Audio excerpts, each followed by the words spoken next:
America అధ్యక్ష అభ్యర్థిగా ఉపాధ్యక్షురాలు కమలా Harris ను ఎంపిక చేయాలనే వారి సంఖ్య డెమోక్రాటిక్ పార్టీలో క్రమంగా పెరుగుతోంది. అధ్యక్ష అభ్యర్థిగా తప్పుకున్న అధ్యక్షుడు జో బైడెన్ ఆమె పేరునే ప్రతిపాదించగా ఇప్పటికే పలువురు డెమోక్రాట్లు ఆమెకు మద్దతు ప్రకటించారు. తాజాగా స్పీకర్ నాన్సీ పెలోసి కమలా హ్యారిస్ కు మద్దతు తెలిపారు. పార్టీని నడిపించేందుకు హ్యారిస్ చేసిన ప్రయత్నానికి ఉత్సాహంగా మద్దతిస్తున్నట్టు పెలోసి చెప్పారు.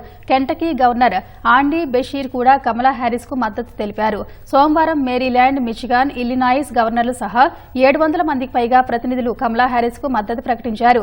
డెమోక్రటిక్ నేషనల్ కమిటీ ఇటీవలి నియామకాల ప్రకారం 1976 మంది ప్రతినిధుల మద్దతు ఉంటే ఆ పార్టీ నుంచి అధ్యక్ష పదవి నామినేషన్ గెలవడానికి అర్హత సాధిస్తారు. మరోవైపు గత 3 ఏళ్లలో అధ్యక్షుడు బైడెన్ సాధించిన విజయాలు ఆధునిక చరిత్రలో సాటి లేనివని కమలా హ్యారిస్ కొనియాడారు.